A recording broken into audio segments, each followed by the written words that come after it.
반갑습니다. 김현옥입니다. 오늘은 가나안 땅에 도착한 아브라함의 삶에 대한 이야기를 잠시 나누려고 합니다.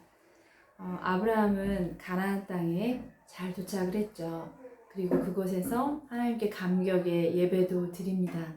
그리고 그곳에서 그는 점점 남방으로 내려갔다라는 표현이 있는데 그 당시에 가나안 지역에서 더 아래쪽으로 내려가는 거예요. 왜 그렇게 되었는가라고는 자세하게 설명되어 있진 않지만 아마도 아브라함은 여러 족속들이 이미 살고 있었던 그곳을 조금 벗어나서 이제 자신의 가족들이 살 만한 어떤 그런 곳으로 내려간 것이 아닐까라는 좀 추측을 해 봅니다. 자, 그런데 이 아브라함이 내려갔다는 남방이라는 지역은 실은 어떤 곳이냐면 풀보다는 좀 광야, 그리고 목초지보다는 좀 돌이나 이런 뭐라고 말해야 되나, 척박한 메마른 땅이 있는 그런 곳입니다. 근데 그곳에서 아브라함이 생각할 때 살기가 참 쉽진 않았을 것 같습니다. 그런데 그곳에 도착했던 아브라함은 그래도 나름 잘 견디면서 그렇게 하나님의 인도함을 따라 살아가려고 했던 것은 분명합니다. 지난 영상에 제가 분명히 아브라함은 하나님의 말씀을 따라 떠났고 또 하나님과 함께 그 믿음의 여정을 시작했다라고 했는데, 오늘 나누게 되는 이 이야기도 아브라함이 하나님과 동행하여 그 믿음의 여정을 하고 있는 일들 중에 하나입니다. 그런데 아시다시피 여러분, 아브라함은 하나님이 어떤 분인지 교육을 받았다거나 또 이렇게 계보로 내려와서 우리가 하나님 믿는 가족이지 이런 사람이 아니잖아요. 그는 하나님이 누구인지 잘 모릅니다. 그저 그분의 음성을 들었고 그분의 말씀을 따라왔는데, 이제 아브라함도 여전히 자신의 삶에 남아있는 어떤 그 아브라함의 습성이 있잖아요. 아브라함이 익숙한 대로 행동하는 어떤 모습들이 있죠. 근데 그 모습이 이제 이 하나님과 동행하여 살아가는 그의 믿음의 여정에도 나타나게 됩니다. 하나님은 아브라함이 가나안 땅을 떠나는 것에 대하여 허락하지 않으셨습니다. 그런데 아브라함은 본의 아니게, 물론 외적인 요인들이 있었긴 합니다만 이 가나안 땅을 2번 떠나게 되거든요. 근데 오늘 그 첫 번째 떠남에 대한 이야기입니다. 자, 남방에 내려와서 아브라함은 이제 새로운 터전에서 살고 있었단 말입니다. 그런데 기근이 와요. 기근이 들게 된 것입니다. 여러분, 고대 시대의 기근은요, 한 나라가 사라질 수도 있을 만큼의 매우 큰 사건입니다. 오늘날에도 기근이 왔다라고 하면 농작물이 다 망가지고 또 열매를 맺지 않기 때문에 참 쉽지 않잖아요. 그런데 고대 시대의 기근은 단순하게 농작물에 피해만 주는 것이 아니죠. 물기를 말라버리게 하는 거예요.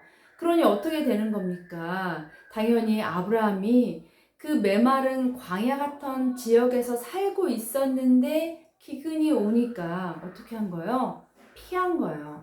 실은 오늘날을 살아가는 우리에겐 매우 지혜로운 일일 거라고도 저는 생각을 합니다만, 아브라함은 그 땅을 피합니다. 그래서 자기 아내와 다 데리고 어디로 피하게 되냐면, 자신이 원래 살았던 메소포타미아보다는, 다시 북쪽으로 올라가는 것보다는 남쪽으로 더 내려가는 게 빨랐어요. 그래서 가나안에서 그래도 좀 가깝다고 생각한 애굽 땅으로 피신을 하게 된 것이죠. 여러분, 애굽 땅에는 아주 비옥한 그 강줄기를 따라서 있는 이런 곡창지대라고 하는 곳이 있어요. 물론 이집트도 이 물길을 따른 곡창지대를 제외하면 거기 다 광야입니다만, 아브라함은 그래도 지금 자기가 있는 가나안보다는 비옥한 이 애굽을 선택한 거죠. 그래서 애굽 땅으로 딱 들어왔다는 것에 대한 이야기예요. 그런데 애굽에 들어왔는데 생소한 땅이잖아요. 생전 처음 온 곳이거든요. 그러니까 아브라함이 마음에 두려웠습니다. 새로운 땅을 갔을 때 아브라함에 있었던 그 두려움은 여전히 늘 아브라함의 삶에 있는 그 불확실한 미래에 대한 두려움일 것입니다. 그런데 거기서 아브라함이 자기 아내에게 이렇게 말해요. 당신이 누구냐라고 사람들이 묻거든 나의 누이라고 하여라 라고 말합니다.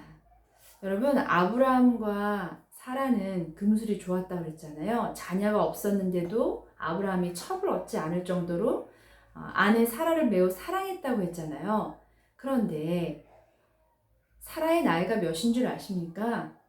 아브라함 이때 75세 때 하나님 말씀 쫓아서 내려왔으니까 적어도 75세 넘었을 것이고 아브라함과 사라는 10살 차이가 납니다.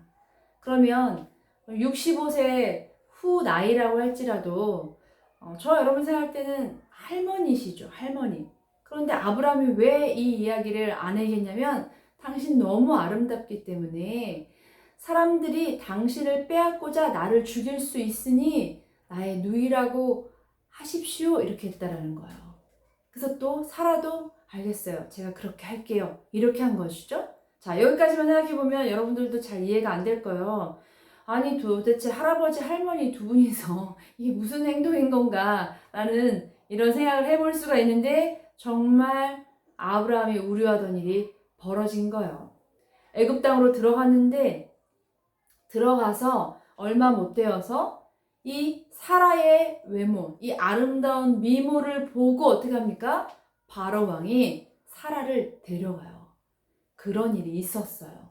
그러니까 사라가 매우 최강 동안에다가 그죠? 늙지도 않았던 최강 동안에다가 그리고 심지어 동안에뿐만 아니라 매우 아름다운 미모를 가진 여자였다라는 거죠. 그러니까 우리가 또 생각해보면 그래서 아브라함이 다른 아내를 두지 않은 거구나 라는 생각도 해볼 수 있는데 그냥 이건 제가 그냥 가끔 아브라함의 이 이야기를 생각할 때 생각하는 저의 생각이에요.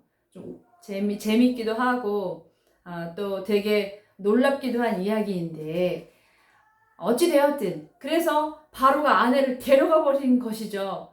자, 그때 이제 진짜 아브라함이 놀랄만한 일이 벌어진 거예요. 어떡하지? 내 아내를 데려갔구나. 이렇게 된 것이죠. 아브라함이 아무것도 할 수가 없죠. 이미 애굽이라는 땅은 문명이 있는 나라였단 말이에요. 고대 시에 그 문명을 갖고 있었던 나라에 그 강력한 왕권 안에 있는 바로가 자기 아내를 데려간 거예요. 이 아내를 찾아올 수 있는 확률은 몇 퍼센트나 될까요? 저는 0%라고 생각합니다. 그런데 이렇게 이야기가 끝나면 재미가 없죠. 자, 하나님께서 일하십니다. 어떻게 일하세요? 제가 이 부분에 대해서 성경의 부분을 잠시 읽어드리도록 하겠습니다. 자, 이렇게 되어 있습니다. 바로의 고관들도 그를 보고 바로 앞에서 칭찬함으로 그 여인을 바로의 궁으로 이끌어 들였다. 그리고 이것에 대해서 아브라함은 아내 사라를 데려가는 대신에 아브라함이 되게 많은 낙타와 또 그 노비와 양과 소와 이거를 얻게 되거든요. 굉장히 많은 재물을 받은 거예요. 그리고 아내가 갔어요.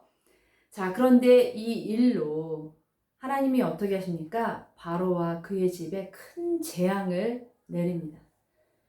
여러분, 하나님은 신이세요. 그 신이신 하나님이 이 바로의 왕가에 재앙을 내렸다? 여러분, 다 죽일 수도 있는 겁니다. 그런데 본문의 어떤 뉘앙스를 보면 아주 두렵게 할 만한 어떤 재앙이었던 것 같아요. 막 사람이 막 급속도로 막 죽고 이러는 재앙은 아니었던 것으로 보여요. 그래서 어떻게 합니까? 바로가 아브라함을 불러요. 자, 어떻게 된 것이냐? 라고 묻는 것이죠. 그러니까 바로가 또 이렇게 아브라함이 이렇게 말을 합니다. 실은 그는 내 아내인데 실제로도 그는 내 누이이기도 합니다. 이렇게 말해요. 그리고 내가 죽을까봐 두려워서 내가 내 누이라고 했는데 내 누이인 것도 틀린 말은 아니에요. 뭐 이런 것이죠. 지금 횡설수설 앞뒤가 안 맞는 것 같은 말. 자, 사라는 아브라함의 아마도 그 다른 형제의 그 딸이었던 것 같아요. 그래서 그 이렇게 사촌지간끼리 결혼했던 것 같습니다. 이 고대 시대 시족사에서는 그렇게 가능했거든요. 근데 그렇게 결혼해서 결혼을 이렇게 살았는데 지금 이 이야기를 왕 앞에서 하는 거예요. 내가 그래서 내 아내이기도 한데 내 누이기도 해요. 이런 얘기를 하는 거죠. 이게 얼마나 바보 같은 이야기입니까? 자, 아브라함의 모습이에요. 이게 아브라함의 연약한 모습입니다. 그래서 바로가 어떻게 하는 줄 아십니까? 당장 데려가라. 그리고 내가 하마터면 그를 데려다가 아내를 삼을 뻔했는데 또 당장 데려가라. 이렇게 말한 후에 어떻게 할까요? 바로가 사람들에게 말해요. 그들이 그와 함께 그의 아내, 그의 모든 소유를 그냥 보내게 합니다. 자, 바로 왕을 어떻게 보면 욕보인 거예요. 바로가 슥 해도 무관한 일입니다. 그런데 어떻게 하는 거예요? 하나님이 바로의 집에 재앙을 내리는 거예요. 자, 우리가 이전에 아브라함이 받았던 복을 생각하셔야 돼요. 뭐예요? 너를 저주하면 내가 저주하고 너를 축복하면 내가 복을 내리겠다라고 하셨잖아요. 그리고 아브라함이 복의 근원이란 말이죠. 그런데 아브라함 것을 가져간 거예요. 아브라함의 아내를 가져갔어요? 너 용서하지 않겠다. 어떻게 하나님이 추적자가 되신다고 했잖아요. 하나님이 추적자가 되셔서 바로의 그 가문을 조용히 입막음하게 하시는 거죠. 그러나 이 과정을 통하여서 아브라함이 잃은 게 뭐가 있죠? 아브라함이 얻은 건 뭐가 있죠? 여러분, 아브라함은 잃은 것이 하나도 없습니다. 우리가 일명 말하는 좀 가오를 잃었나요? 좀 이렇게 그 어떤 품위를 잃어버린 걸까요? 그러나 아브라함은 이 사건을 통하여 너무나 많은 재물을 얻게 됩니다. 놀랍죠? 아브라함이 실수했고 아브라함이 잘못을 했는데 아브라함이 복을 받아요. 자, 이것이 바로 하나님과 아브라함 간의 언약의 가장 중요한 핵심이에요.